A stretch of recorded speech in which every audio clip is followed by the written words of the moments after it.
Good evening, everyone. Welcome to tonight's program. So, hopefully, you can hear me okay. We had a little bit of audio issues. So, if you can hear me okay, go ahead and let me know in the comments if you let me know in the chat. But tonight, we're going to talk all things land. So, I got a guest on tonight that specializes in land, and his name is Chris Pesek, and I'm going to bring Chris on board. And Chris, welcome to the program. David, I appreciate it, man. How are you doing? I'm doing great. Doing better now? Folks, if you could have seen the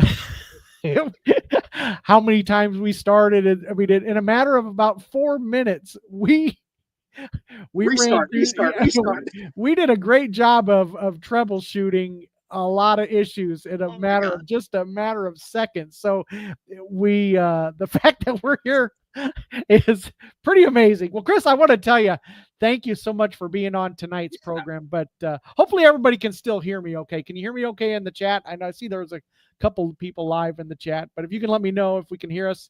Okay. Hey, James. All right. James says hello. Good, good. All right, James. Hey, thanks for coming to tonight's program. All right, terrific. Well, Chris, uh, we didn't really do a lot of show prep other Hey than man, that's how I like to roll. Look, we just jump into it. Let's go, man. okay. MH08 says A-OK. Okay, terrific. Well, hey, Chris, tell us a little bit about your business. And I know you work with a lot of land, a little bit about your background and how you got to be into the specializing on the land side of the business. Yeah, so I won't go too far back in my history, but like most realtors, I was not always in real estate. I was a high school biology and physics teacher and a football coach, which in Texas, that's kind of a big deal.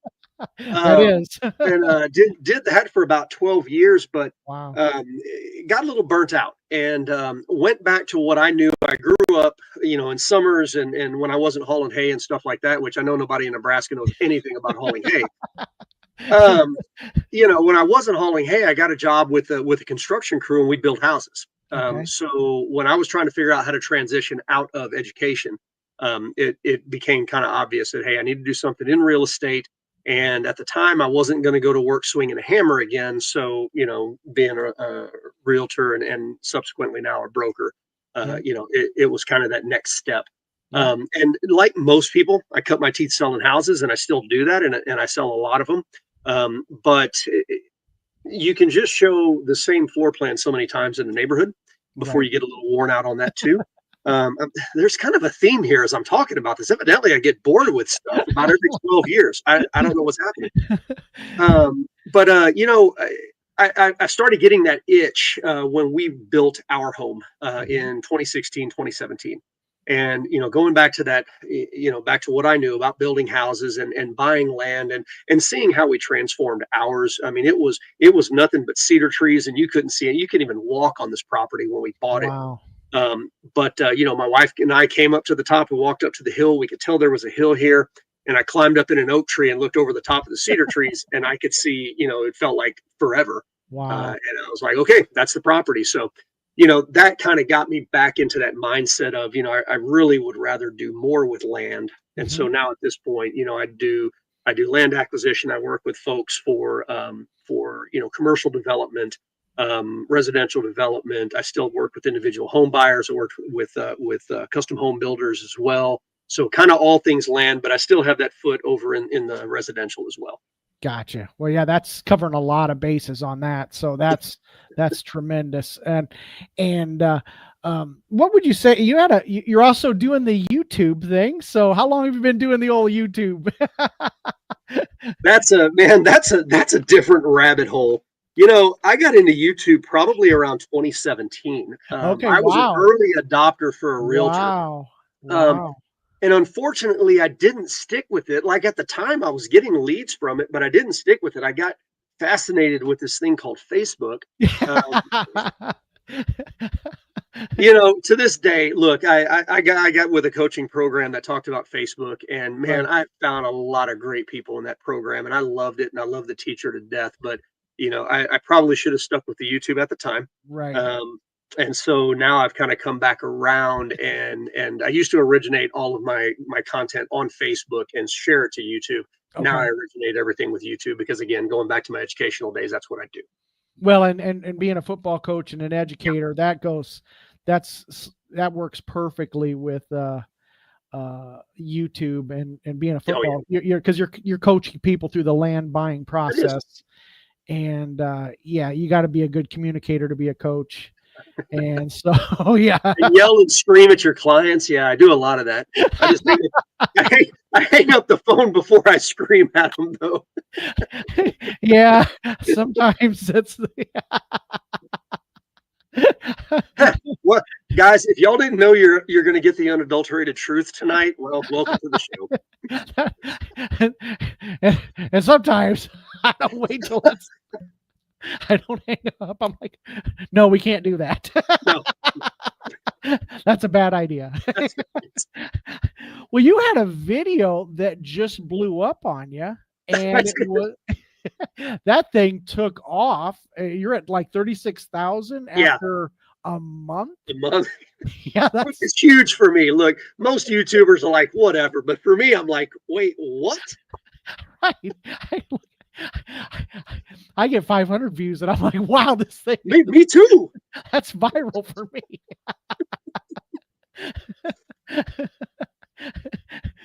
and I thought it was a great video. It was the red flags when buying land. Yeah. And I thought, well, you know what? That is a live stream. And I thought, I got to ask Chris to be on the program. Chris, what are some of the red flags that you see when you're out there, when people are buying land? Because everybody wants to do it. Everybody talks about it. It's the dream, man. It's everybody wants to do it. And then it's like, okay, what are the red flags that people got to know about that they don't even know that they don't know?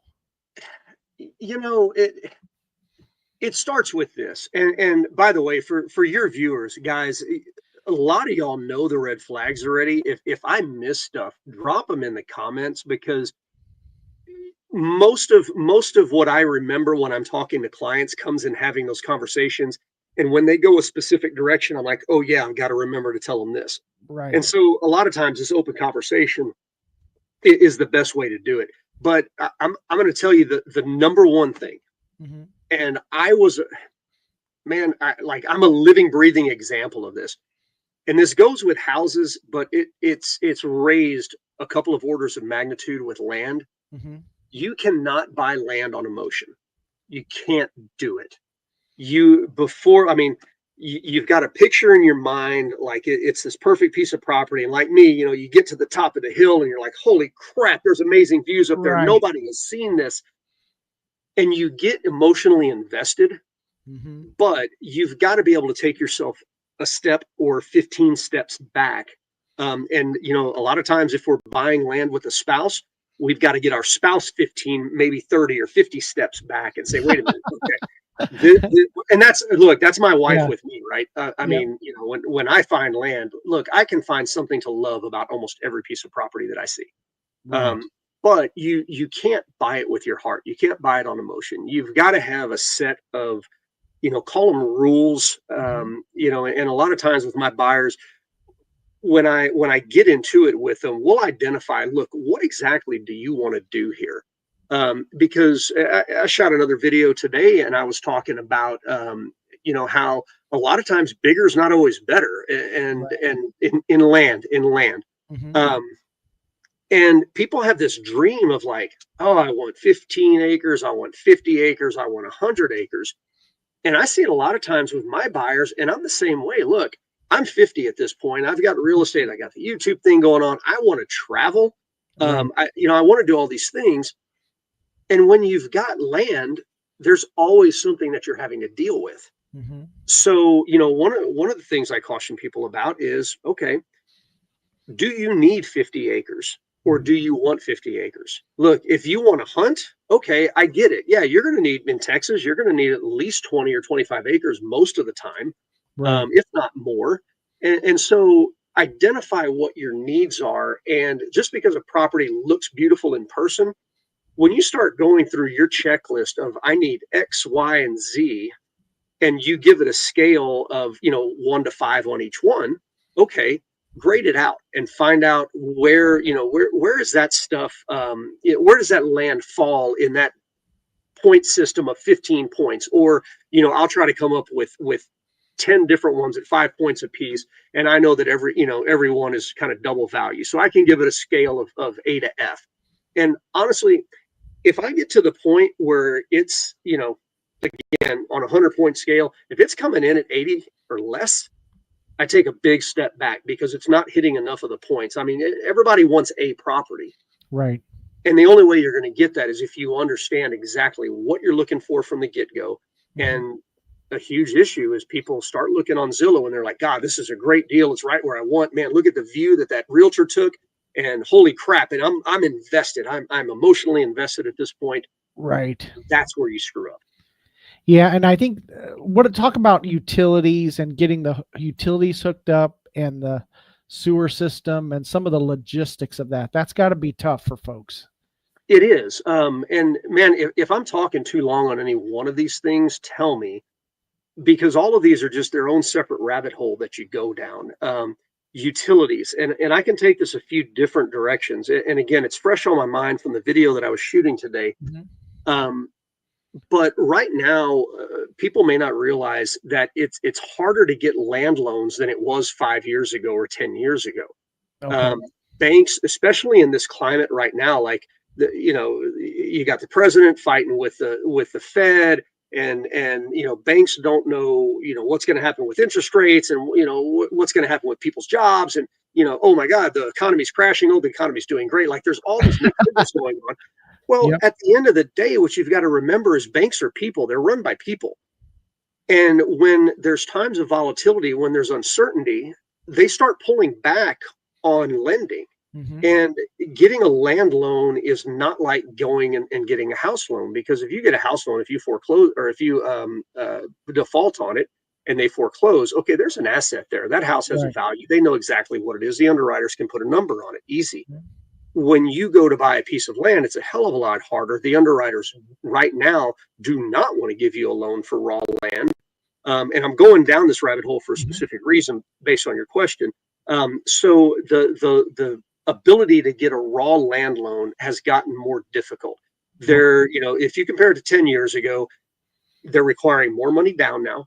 Guys, if you're going to go get a raw land loan, it's going to be a minimum of 20%. And generally what I'm seeing now is 25 to 35%, depending on your bank. And I've seen some as high as 45%, by the way. Wow. So you're going to put a lot of money down up front. And what the bank is doing is they are de-risking the loan. Yep.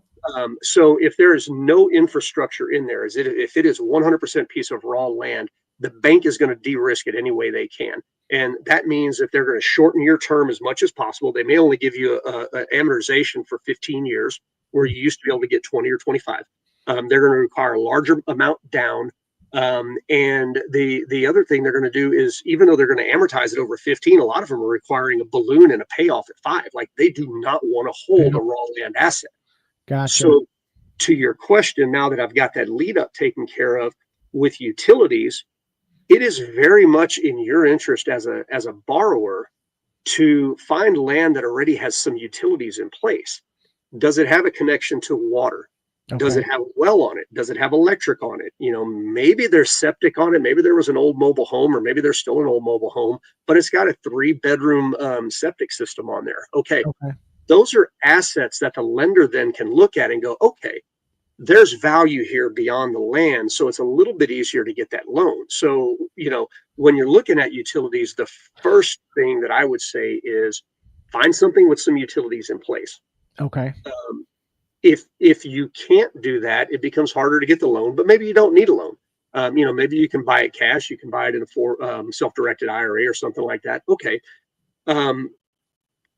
Make sure that you're talking to local entities about a few things. One, can you put a septic system on there? Can you drill a well? Here in Central Texas, where I am, they've changed the rules now. If you subdivide a piece of property, it's got to be a minimum of 5 acres to put a well and a septic system on there. Wow. If you have a new subdivision and it's less than 5 acres, they won't let you put those two key pieces on there. Okay. Yeah. So then, if you can't do that. And again, understanding your local regulations, and we're talking nationwide here. And Dave, I know you say it, and I say it all the time. You've got to have people on the ground where you're looking that understand. You know, Yes. I'm in Texas. I look at land. I am currently looking at property in Colorado, Arkansas, Tennessee, Mississippi. Where else? Somewhere else. I was looking at a piece of property. Like, I'm analyzing land everywhere. Yeah. There's no way in hell that I would buy a piece of property in another state without having a realtor on the ground in the place where I'm buying. And I'm not talking the state. I'm talking the city or the county. Right. That local knowledge. Hey, I can buy a piece of land. Oh, that land's beautiful. I love it. I'm in love with it. It's my emotion. Right. Find the people on the ground. Make sure. Can you put a septic system on there? Can you dig a well? Electric's available. I see electric line right at the front of the land. Okay, but is it a high power line? Because there's some electric lines that you can't run a drop off of because they're running at too high a power. They can't run a transformer to spin it down so that you can feed your land. You've got to bring electric from a mile away. Yeah. Wow. That's a lot to yeah. I'm sorry. Like it for this reason though, like you've got to, and I don't want to make it seem scary because it's not, but this goes back to my first point of don't buy based on emotion. You better have the facts in line up front before you submit an offer on a piece of property. Yeah, no, it kind of brings back. I got, you get leads off of YouTube and everything. I had this one fella call me one time, and and this is another important point of a red flag, and that is you got to have access to it. He was talking a lot about it. He called and was convinced that this piece of ground was worth a whole bunch of money, and there was no access to it. And I'm like, how on earth are you going to get to it to build a house if you can't get to it? Man. And the person you have to go across that ground has you. That's right. Has you over a barrel because there's a few analogies there, but that's one of them. And he was, and I'm like, well, I don't, I don't know if it's as valuable as you think it is, and he wasn't having none of that, so he didn't want any part of that. But that's an interesting point, though. The video that you were talking about that blew up, the comments are gold. And of course, there's always going to be comments that are, crappy, whatever. That's fine. But, there's people that are going, well, why would you buy land without access? And I'm like, well, it's not like you can see a road and that road goes onto your land, but that doesn't mean you have legal access. Like in Texas, it's got to be recorded with the county as a deeded access. And I think that's the same in most states. And people have been chiming in on it, and they're like, well, a guy, I'm trying to think where he was now. Anyway, he said in their state, if you've got an easement that you've been using, that the state then says the owner of that land, if they've been providing you access, they cannot cut it off. He said, case in point, he was selling a piece of property that the parents had been allowing the neighbor to basically cut it in half like a sandwich. Yeah. Corner to corner. And when the parents died, the kids got the property and they were going to sell it, and they tried to get rid of that easement, and the state said, nope, you can't do it. Wow. And it decreased the value of their property. Even though there wasn't a legal access, because the owner had been allowing it to happen. In that state, it was legal. Okay. Yeah. And that's where it's important and I'm in Douglas and Sarpy County. So I'm in the city of Omaha. So I don't even know what I don't know about land. So, I mean, if I'm going to find someone who, if they're buying something out in Western Nebraska, I'm going to refer that person because you just simply don't know. And you're like me, you have those contacts. I mean, if anybody's watching the show, if you're looking for something in Nebraska, call David. He knows agents all over the state. Yep. And me, Texas is a big state. Like, I'll sell land in central Texas and maybe a little bit south central. I'm not going to the Panhandle. I'm not going to Northeast Texas because And it's not that the rules are different, but the kind of the standard operating procedure is different. You kind of got your local customs, right? That's a And big deal, and people don't it, realize that. But there's a big difference between Lincoln and Omaha.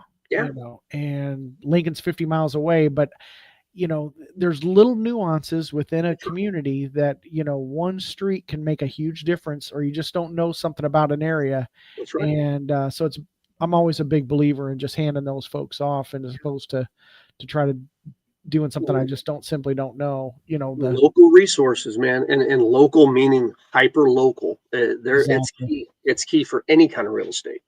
Well, Red Wine 65 says my brother bought land in Forest just north of Louisville and built his own house. He did good. All right, excellent. All right. Nice. Where's Louisville red wine? Because I know like Louisville, Kentucky, Louisville, Colorado. Is there a Louisville, Nebraska? There is. Okay, okay. Wait a minute. I'm a He said it's in a forest. There's forests in Nebraska. We have trees. I mean, Well, yeah, you have forests, and we have. I'm Look, I've been to Omaha. I've driven through Nebraska. I understand. It was a joke. It was a joke. I'm not a big fan of trees. If anybody kind of gets after a while, they get kind of. I mean, here's the deal. I don't want to bring on any. I know exactly where you're going. But if I see a big tree in the front yard and the house was built before 1980, and then you probably got tree roots in that main line. So Absolutely. And so I'm never a big fan of trees in the front yard. I mean, it's a beautiful neighborhood. It is, but those trees, sewer, I grew up in a house built in somewhere between 1900 and 1910, and our main line was clay, and we were always digging roots out of that damn. That line's probably not there anymore. It's probably just a hole in the ground. Oh my God. Right. Yeah. I had one, I had a deal going on in Fremont, which is a little small town, just outside of Omaha. And the house was built in 1910, and we did the sewer scope inspection, and the neighbor's line, this house was built in 1910, came across into my client's property. So the sewer guy was like, yeah, you need to replace that line. And then when we replace it, we have to cap the neighbor's line, and they have to dig their own trench. Oh my gosh. So it was about $20,000 for the client, and it would have been about $11,000 for the neighbor.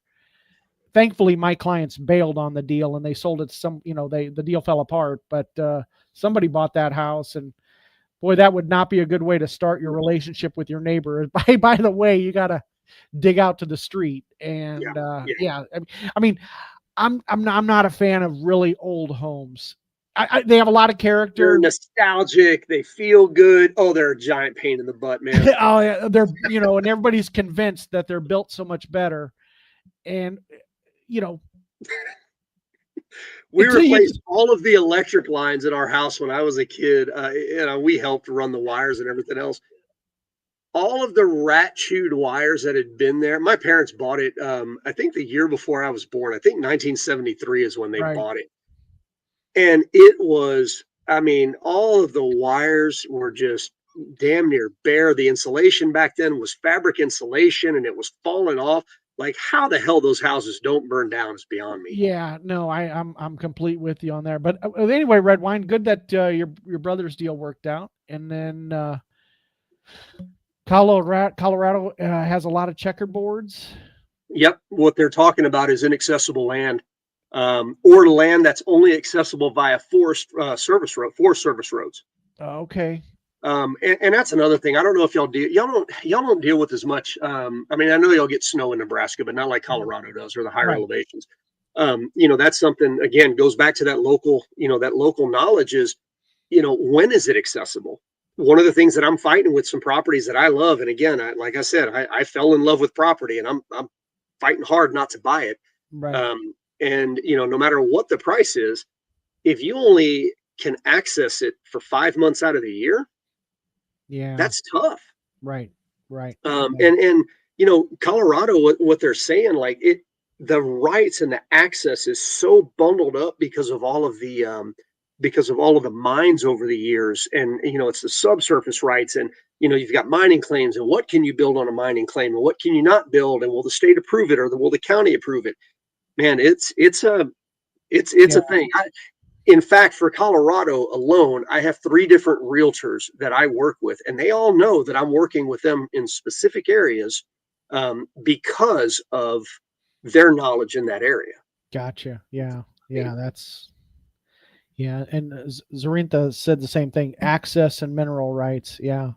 Mineral rights is a big one. By the way, guys, if y'all have not thought about it, because again, Texas, oil, right? We have oil. Yep. Most oil rights have been reserved way back. It's hard to buy land in Texas with oil rights now.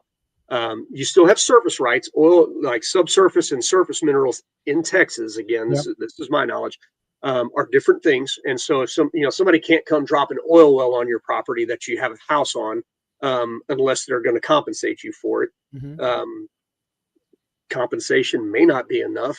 I wouldn't want to live next to an oil well, no matter how. I mean, I'd probably doze the house and give them the property and move. Me personally. Yeah. But the next big thing, again, in Texas, and I can see this happening in the Southwest and in the West, is water rights. Water rights being reserved, and of course, it's a big deal in Colorado and Utah and California already. Oh yeah. But people are starting to reserve the water rights in Texas.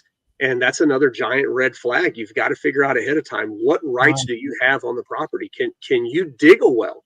Mm-hmm. Do you have surface water rights? Those are 2 different things. Subsurface and surface are completely different things for oil, for water. I'm trying to think another right. You just told me you had forests in Nebraska, timber rights.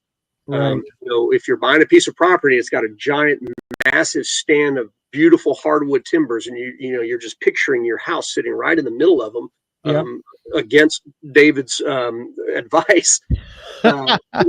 If you don't have the rights to those trees, if somebody else had reserved them as right about the time you're building your house and it's beautiful, and somebody comes in and logs it. Yeah. Or with all the protected species that are out there. Yep. You better, it's like that deal. It might look like a good deal on paper, but because of there's a certain animal or whatnot, then in Nebraska National Forest. that brings up another red flag. Nebraska National Forest. You'd be surprised down near Bellevue, where by Fontenelle Forest, it's actually wooded and hilly, which for some folks it seems. A minute. So I drove from Omaha to Kansas City. Did I drive through that area? No, you did not. He was on the Iowa hilly along the river, and it's hilly along the river. But if you're driving down I-29, that's flat. That's okay. Yeah, that. Yeah. If you're driving I-29 or I-80, you're going to think, well, there's no. It's what are you talking about? But if you. Yeah, I get it. But it brings up another red flag. Like if you're dead set, like you want to buy land in a specific area or a specific state, mm-hmm.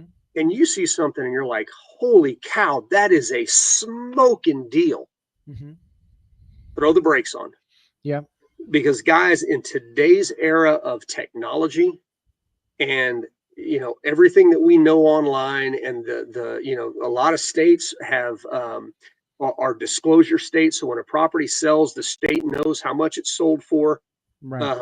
When you're dealing with that, if you see a property that's vastly underpriced, there's a reason. Right. Stop and analyze it. Well, because if you're the last one holding the football, you may not be able to get rid of it. That's right. And here's the thing about disclosure. Disclosure for a seller means that if somebody catches you not disclosing something, you're in trouble. But if a seller is, we'll call them unscrupulous, right, and they don't disclose something that they know about the property, and you buy it, and then you find out after the fact, The only way you can go back and sue them is if you can prove that they knew. Right. But now, if you go back and you sue them to try to prove that they knew and you're unsuccessful, guess what? When you go to sell the property, there's proof that you knew. That So now you yeah. have to disclose it. Yeah. And and I'm always a fan of, there's the crime is in the cover up, Every time. and sometimes you can disclose things and you put it on the disclosure, and if the person doesn't read it, That's right. I had this was a property, this is probably about 15 years ago. I had a seller disclose that there was no water pressure to the upstairs bathroom. That's And kind of a big deal. kind of. And my seller disclosed it, and we got to the day before the walkthrough, and they got a call. I'm like, "Hey Dave, there's no water pressure to the upstairs bathroom." And I'm like, "Yeah, I know, we disclosed it. I'll see you at closing." And again, like, I mean, but so people don't read. People don't That's right. read that disclosure. And then the other thing too is a lot of times people get sneaky about it. They'll have the disclosure, and it won't be a lie of commission. It'll be a That's lie right. of omission. They'll leave a line blank. So you also got to be aware of when something's not answered. Hey, go back and have the seller answer that. Why wasn't this filled out? Yeah. And I'm not endorsing it. Obviously, I'm no. against it. But look, guys, at the end of the day, and land is tougher than houses, because you're going to get an inspection on houses, and a lot of stuff will be brought to light in an inspection, whether it was disclosed or not. But in land, it's hard. And that's why I think it's important to have somebody that specializes in land, because I don't even know what I don't know. Right. Yeah. And that's most people. They have the dream. Right. And they're like, well, how hard can it be? I buy land, I hire a builder, I put a house on it. Right. And then if everything goes right, yeah, good. And I was at we had some sort of a conference, or kind of a in-state, little doodad or whatnot, that they had a developer there, and it says just to get ground to where it's buildable, you're looking at $90,000 in Nebraska, in and around Omaha, the area. And it's like, because everybody's like, well, why don't they just build smaller houses? And there's all of these regulations that go along with this. And and correct me if this, if you've heard something different, but I believe it's like 25% of the cost of building a home is regulation. So there's setbacks, there's a whole bunch of stuff that goes along with it, that it's just not like, hey, I want to, put something on there. It just doesn't work that way. It'd be nice if it was that simple, but it's not. Yeah. And from that perspective, and I'll kind of tag on a little bit with, if you're a buyer or an investor and you want to do, let's say you want to flip land, you want to go in, you want to buy a big parcel, you want to break it down into smaller parcels and stuff like that. What David's saying is 100% accurate. And the closer you are into, I don't even want to call them metro areas, the closer you are into cities, the number of hurdles and hoops that you have to jump through go up. In Texas, we've got, the city limits, and then we have the ETJ, and then everything else is in the county, right? Well, if you're developing in the city limits, you understand that that's going to be a giant pain in the butt, especially if you're in a major metro like Omaha, Austin. Like, you're going to jump. Right. It is going to take you in Austin, Texas right now. Even if you are only trying to build a house on a vacant lot, you are more than likely going to be tied up in permitting alone for 9 months. Wow. So if you go buy a $300,000 piece of property and you've got a loan on it, you've got 9 months of carry cost before you're even going to think about having a permit approved. Right. And then you have to get everybody together to even start building the house. You're probably not even going to start breaking ground until 12 months in. So if you're looking at something like that, and I would assume it's probably fairly similar in Omaha, it'll probably be a shorter time period, but I wouldn't expect that you would break ground in less than 6 months. So you've got to factor in these carry costs, and that's what you're going back to. The 25% is in the BS that you got to put up with, and the carrying costs up front to get permitting approved is part of that. Right. Well, because I think there's a lot of there's that notion of, well, I'll just buy a house off of Amazon and throw it on a lot, and I'll save a whole bunch of money. That. Which is, I mean, if you can, I don't think it's that easy. It's not. It's not. But here's the thing, and going back to that last point I was making, the further you get out from metro areas and from towns, the easier it is. Right. Because, being in a city limit or in an HEJ, okay, well, you have, you've got to get approvals. You got to make sure it passes all of, certificate of occupancy, if anybody knows what that is. But if you get out into the county, you don't even have certificates of occupancy. Right. You've got to make sure that you pass your state requirements for a septic system. Probably you got to find a way to get water to it. You got to find a way to get electric to it. If you can solve for those three things, right, and access, obviously, if you can solve for those three things, you can go buy you a $10,000 Amazon home, drop it on there. Right. And you can do it fairly quickly, but you've got to be out in unincorporated areas. And that's true in most states. The further you get out, the easier it is. Mm-hmm. But then your cost, now correct me, I'm making the assumption here, but the cost for utilities the land might be cheaper, but then the cost for utilities is going to be more. So it could. You're right. And that's one thing that a lot of people don't consider. Again, going back to how big is big enough? Do you have to have 50 acres?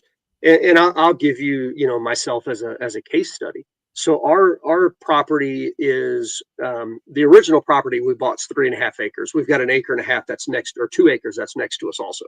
Mm-hmm. But the original property is 3.5 acres, and it's like a strip of bacon. It's 200 feet wide, and I forget how deep, 850 or 900 feet deep. Mm-hmm. And our house is way at the back. Okay, so we had to get electric back here, and with our electric provider,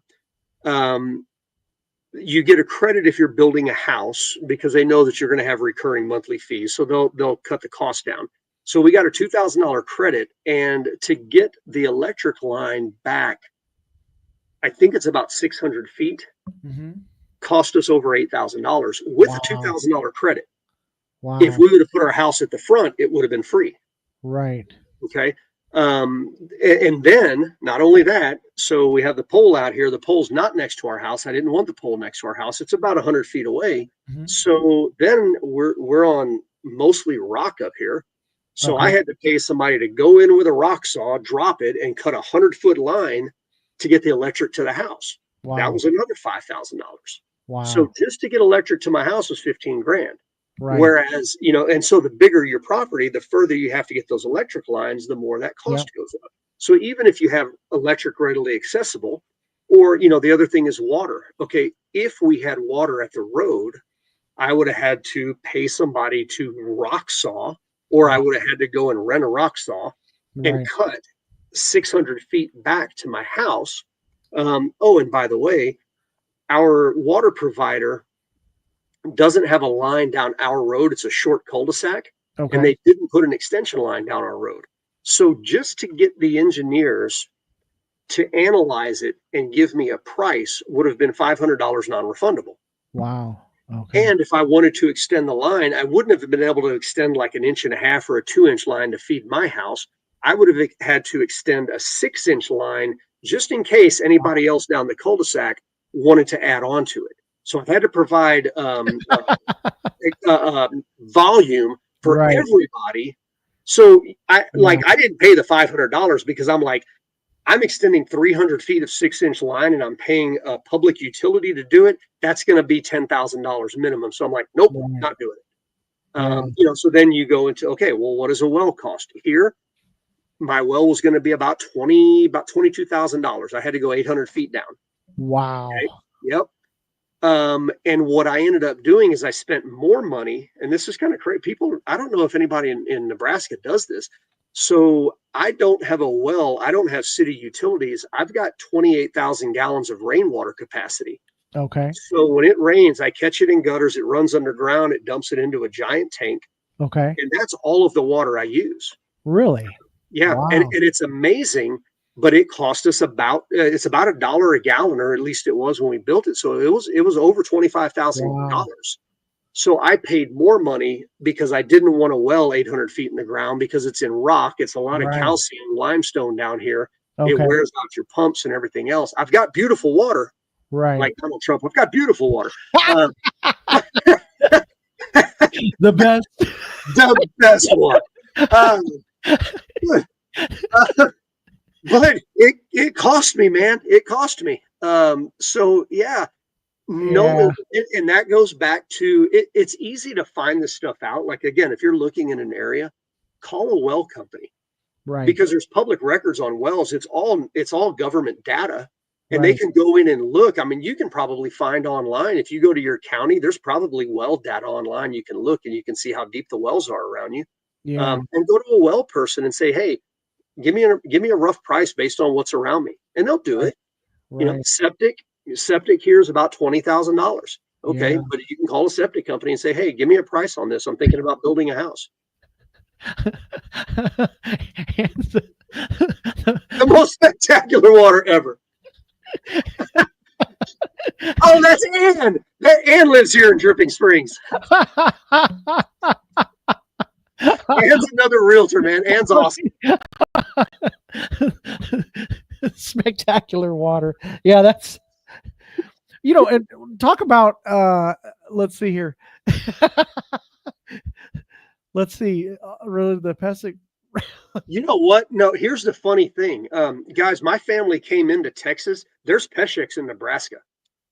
And they may pronounce it differently. I don't know. But yeah, there's a different clan that came in. I probably shouldn't say clan. There's a different group that came in and settled in there. Look, we all came from Czechoslovakia, and we're Right. farmers. Okay. So if you go find farm country, Right. there's Peseks there somewhere. Now, I want to talk a little bit more about water, because you brought up something else in the video that talked about Corps of Engineer lakes, to Yeah, where you might think, hey, I got this beautiful water access, but there's nothing you can do with it. Kind of that's talk right. about that, if you would, Chris, for a second. Yeah, so Army Corps of Engineers, what I know about the program is I think it was kind of through was it the 40s and 50s and 60s? I don't know, but they built lakes for water retention, and it was for recreation, but also, like in Colorado, all their water comes from reservoirs. Right. And I don't know that those were built by Corps of Engineers, but anyway, that was the kind of the idea. Like, it was going to be recreation, it was going to be available to the public, but it was also going to provide water. But if it's a Corps of Engineers lake, they own all the land around it. Right. So, and this, I don't begrudge any realtor that's selling a piece of property next to a Corps of Engineer lake from standing at the back of the property and taking a picture of the water. Like, Right. it's waterfront. Okay. But Yeah. you will never put a dock in. Right. Technically, if you walk on or across the Corps of Engineers land to get to the water, it's trespassing. Really. Even though it's not really, nobody's going to throw you in jail. The Right. point is, you do not have a waterfront lot. That's one of the worst things that I see with realtors at this point. And again, I look in a lot of different states, and one of the things that I'm looking for specifically is waterfront property. Right. And when you find one, and again, it's like, oh, look at the price of that. Wow. When you start digging in, a lot of times that waterfront property is not actually waterfront. You don't have access to the water. You're not going to be able to roll down there and drop your boat in off of your property. Right. You're not going to have an outdoor kitchen, with a dock. It's not going to happen. Yeah. So again, be aware that exists. If you're looking at, if it shows lakefront, look at that lake. Is it Corps of Engineers? And a lot of times, again, here in Texas, you can look at, government owned. There you go. Yeah. A lot of times here in Texas, you can look at the plat map, like within the county, Mm-hmm. and you can see if it's true waterfront, that lot will extend down into the water, and you Okay. can see that on the plat map. But if it stops short, or if it's even close to the edge, that should throw up a red flag for you. Gotcha.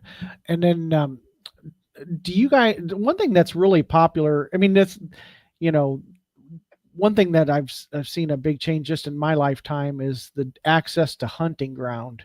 Yeah. So where it used to be back in the day, you can go knock on somebody's door and get access, but that has gone by the wayside. Now people are buying hunting ground, Yeah, uh, and that's hard to come by. And you're I just, breaking my heart right now because I know what you're talking about. And I mean, dude, when I was a kid, like I grew up in a little town called Shiner, Texas. It's where they make beer, if you're familiar with Shiner beer. yeah, Um, and we like everybody knew each other. You know, everybody was from Shiner. And if we want in the summers, Rocky Creek, I mean, when mom and dad left in the morning, like I tried to get about half of my chores done, and I right, grabbed my fishing rod and a tackle box and I hauled ass. And I right, went down to the creek and I was on the creek all day or all morning until I had to get back to get lunch cooked for dad. And then I tried to get more chores done. And as soon as dad left after lunch, I was back down on the creek all summer. right, And you know, I knew who owned it. It was Mr. Mraz that owned it, and he owned a lot of it. And you yeah, know, he like his house was there, but he looked down and he's like, "Oh, it's the Pesek boys. Okay, they're fine." right, And that's what it was when we were growing up. And it was the same with hunting. You used to be able to go dove hunting and all of right. that.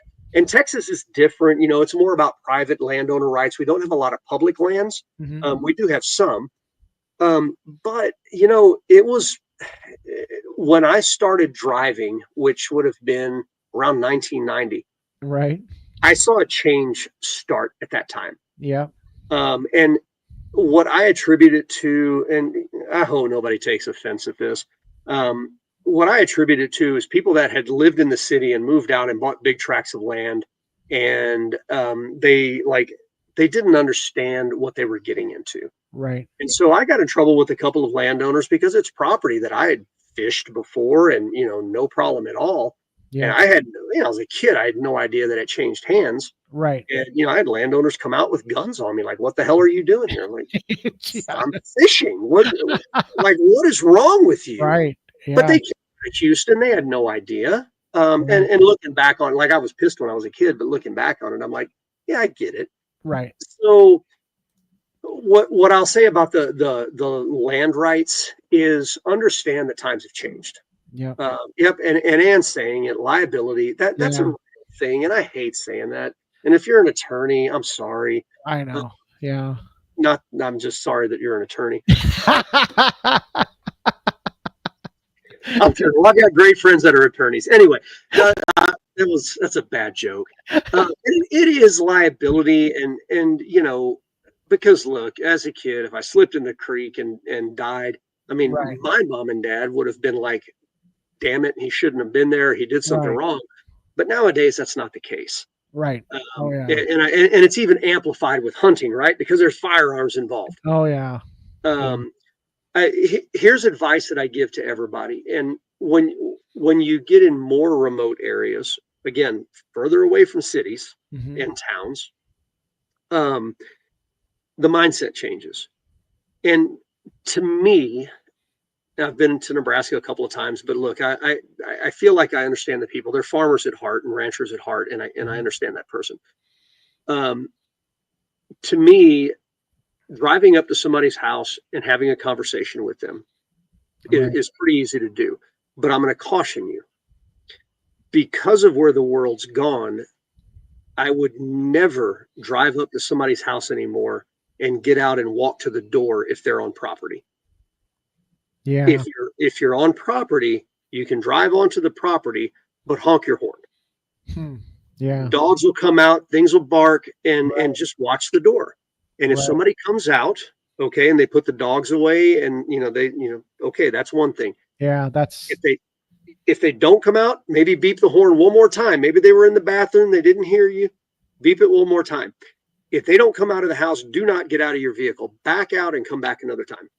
yeah. Wow. That was. I mean, that seems foreign to me because I remember as a kid, we'd go out pheasant hunting, and Yeah, my dad would get out and start talking to the farmer, and then he'd tell us, okay, hey, go here and here, and yeah. that sort of thing. And it was like I would have never thought, um, But that, David, but I mean probably most of nowadays, the time, yeah, yeah, but most of the time, your dad probably knew the farmer or knew the farmer because of another farmer. Like there was an association there. Um, yeah. and, I mean, and it was just different back then because you could go up. I mean, it was, and nowadays it's you got to buy the plot. You got to be yeah, um Yeah. You got to be And well, and you've rich. got large companies that are buying huge tracts of land, all over the Midwest, Nebraska, everywhere. And they're, it's leasing grounds, and they're making money on the hunts and all this other stuff. And Right. you're right, it has changed because I think back in the day, I mean, because we're close to the same age. Yeah.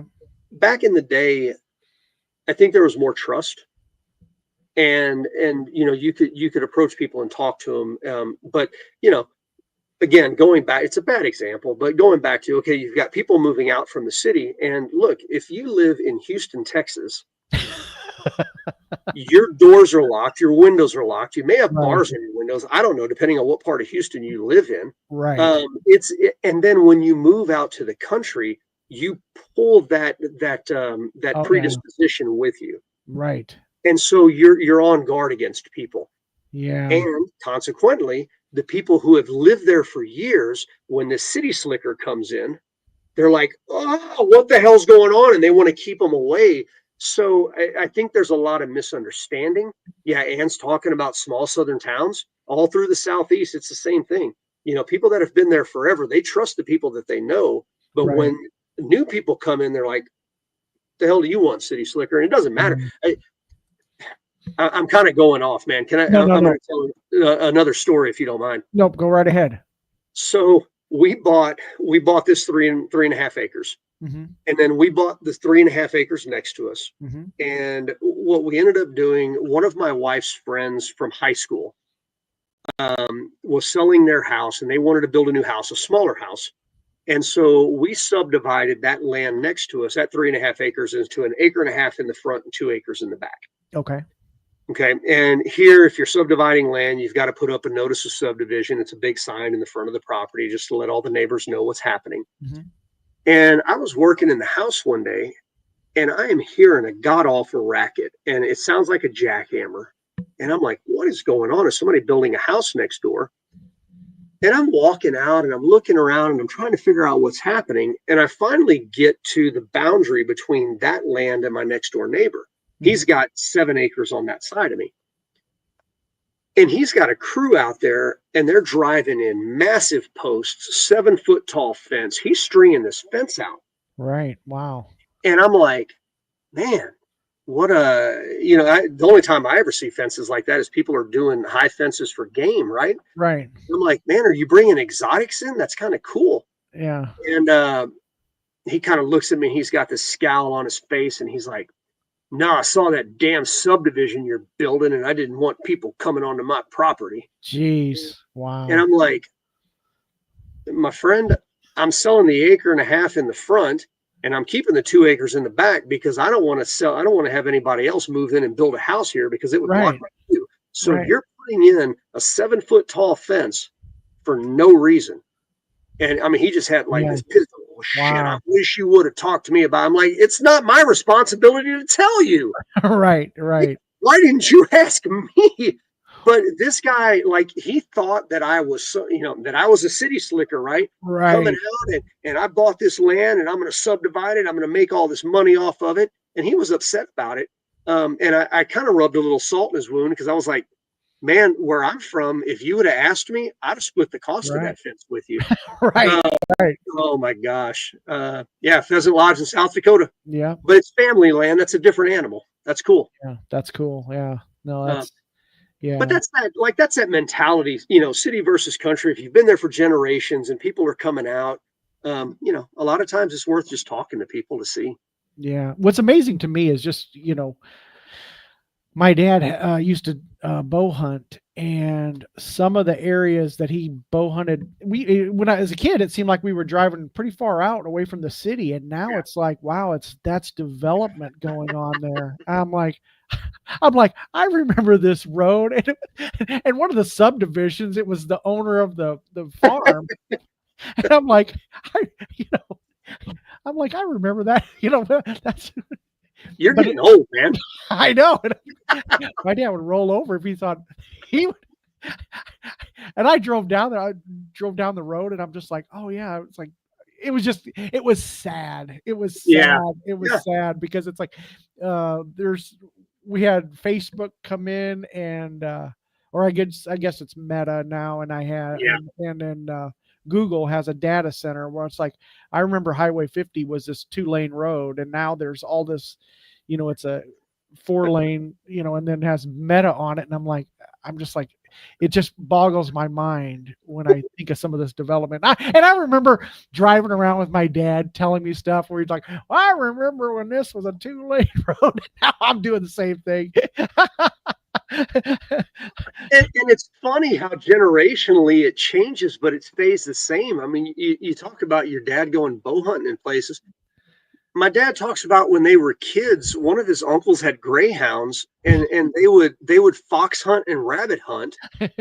And he said they would leave like right before dark, and they would just go Right. cross fences, following a creek, and nobody ever thought Right. about it. And I Right. mean, he's like, there were times when we lost the dogs, and we got home at 3 or 4 in the morning, and the dogs would show up like late the next night because they might have been a county over, Right. and the Wow. dogs ended up coming back. And Right. so, it's incremental, but it's the Yeah. same thing generationally. Exactly. Let's see here. Might be in Omaha sometime soon. All right. Awesome. All right. And then Ann says, nothing in drip 38 years ago when we bought. Yeah. When Ann moved, and I didn't even realize that Ann was in Dripping Springs until about a month ago. But Dripping Springs. So to give you kind of an idea where Drip is from my house, and I'm about halfway between Drip and Austin. Okay. I'm about 25 to 30 minutes from downtown Austin, so I'm kind of on the outskirts, and I'm Gotcha. rural, Yep. but stuff's building up around me now. Right. My first experience with Dripping Springs is when my cousins moved to Fredericksburg back in the 80s. Okay. And Dripping Springs at that time had a little nothing gas station, had a little nothing grocery shop or grocery market, Right. blinking light, a 4-way stop. That was it. There was nothing here. Right. And now it's the next suburb, right? And it blew up during Wow. COVID, and it's kind of slowed down now. But man, I keep saying when the interest rates drop, we're going to blow up again. Right. Oh So yeah. yeah, there was nothing out here. So Ann's been out here long enough that she knows exactly what we're talking about in this area. Yep. Yep. Get off my lawn. You're done, kids.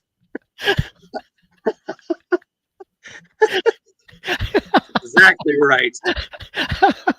Hey, do you see this gray in the beard? This is what I like. Look, this is the reason I don't live in town anymore, because I didn't want to yell at kids anymore.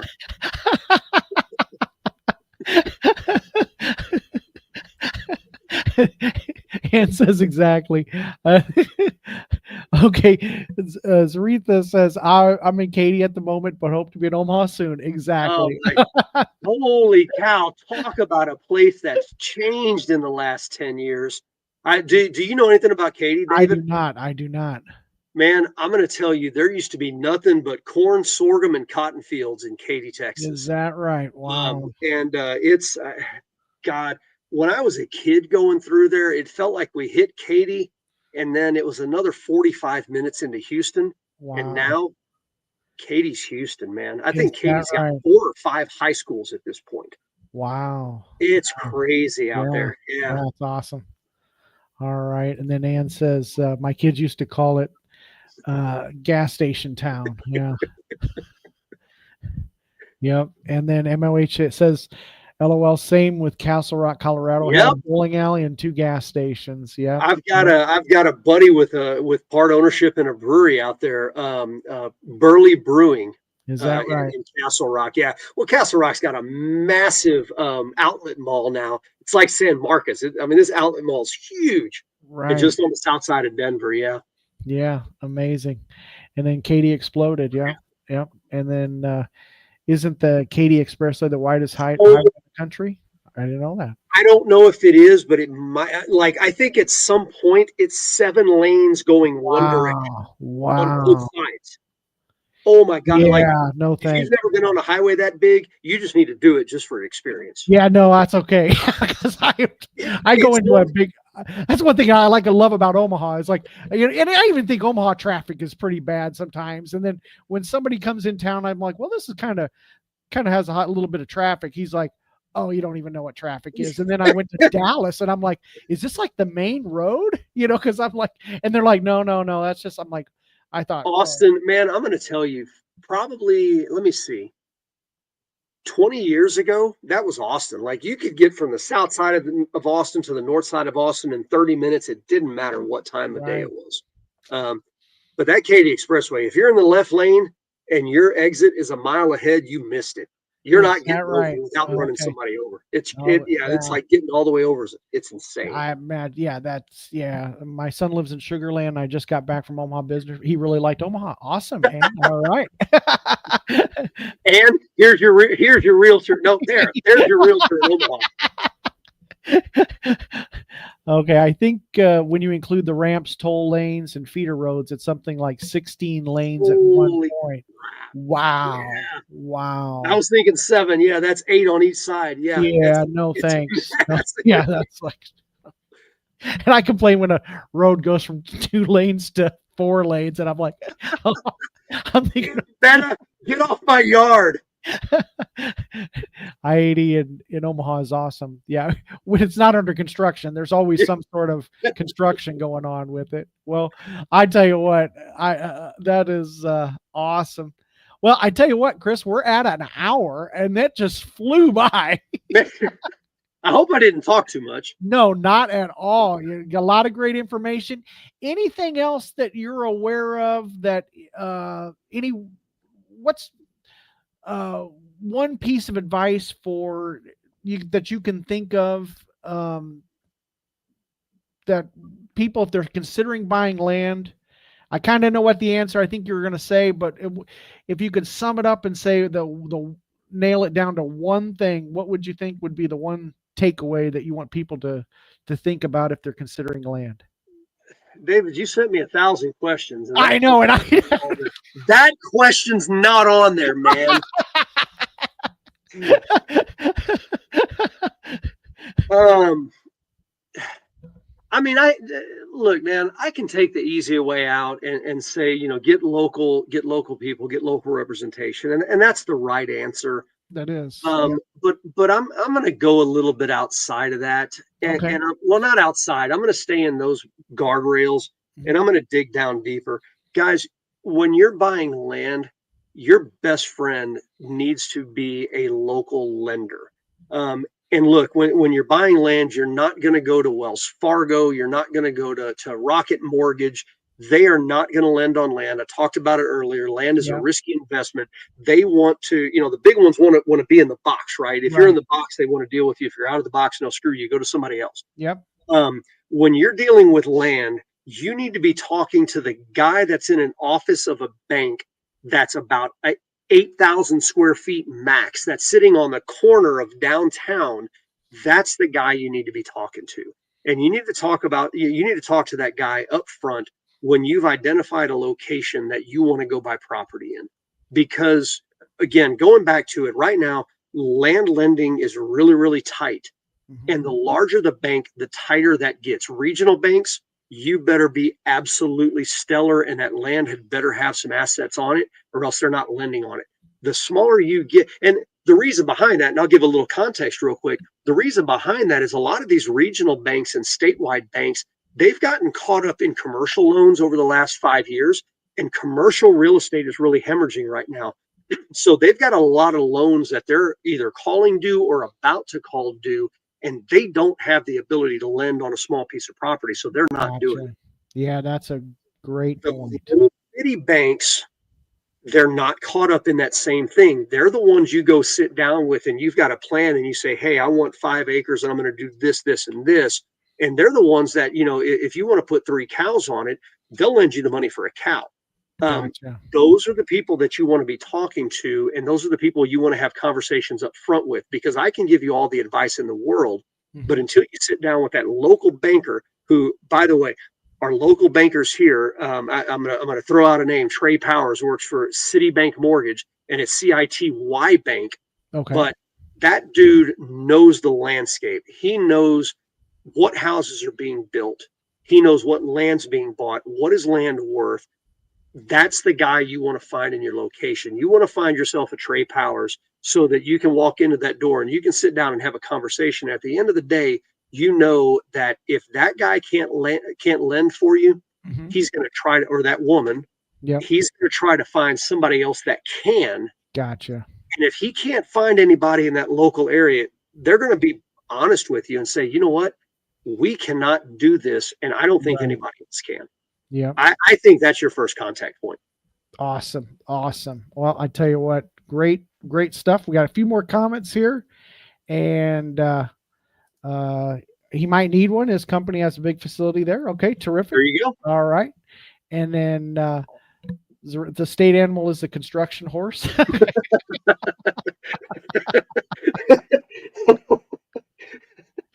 That's awesome. And then it only took them 20 years to rebuild it. Okay. All right. Well, Chris, and what's the name of your channel? I was going to pull it up, but in amongst all the crisis of our audio, which I think it was on my end because I got a new microphone, but how David, can people find you? I don't even know the name of my channel.